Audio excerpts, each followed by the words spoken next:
La période qui va de 1978 à 1986 est une période,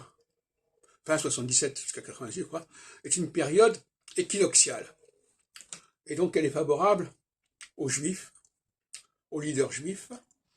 et inversement défavorable à ceux qui ne le sont pas d'une certaine manière. Et elle est favorable aussi à tout ce qui peut unifier et fédérer. Alors à ce niveau-là, nous avons en France à cette époque-là deux leaders juifs, Jacques Heilbronn, votre serviteur, et Daniel Rousseau, Daniel Sarah Rousseau. Daniel Sarah Rousseau, puisqu'elle signe maintenant comme ça, et Sarah c'est comme un prénom juif, et je crois que de toute façon c'est bien connu, c'est d'origine d'Afrique du Nord je crois, eh bien elle fonde la Fédération française d'astrologie, qui a connu une certaine gloire, et qui est publiée notamment dans les dossiers d'histoire, le dossier astrologie, en 85, donc période 78 à 86, voilà, et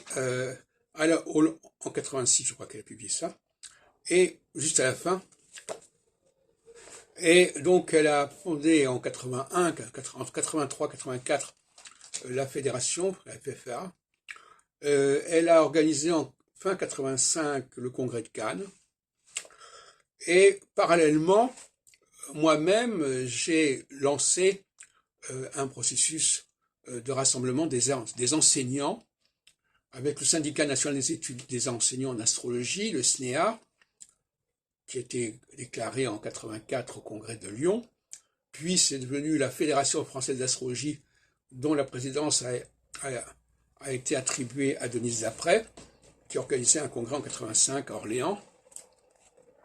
Et puis, finalement, en 86, avec le passage en phase solsticiale, ces deux personnes ont été un petit peu évacuées, remplacées, et notamment Yves Lenoble, qui était proche de Daniel Rousseau, a créé sa propre structure, ou du moins a continué une structure qu'il avait avant, qui s'appelle l'ARC, l'Association pour la recherche des rythmes cosmiques. Il organisait des congrès à partir de 90.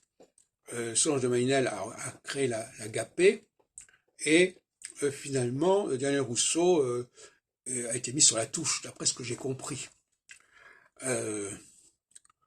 Moi-même, d'ailleurs, c'est pareil, en 86, je n'ai pas pu garder le contrôle du GIRH, où j'étais arrivé quelques mois plus tôt, et en 89, Yves Lenoble a donné l'impression qu'il était au centre de la vie astrologique, avec des congrès qui étaient surtout des congrès des enseignants en astrologie, disons les choses comme elles sont, des élèves en astrologie, beaucoup plus que des chercheurs. Enfin, c'est une autre affaire. Et ça, c'est la phase solsticiale où les juifs sont remerciés et remplacés par des non-juifs.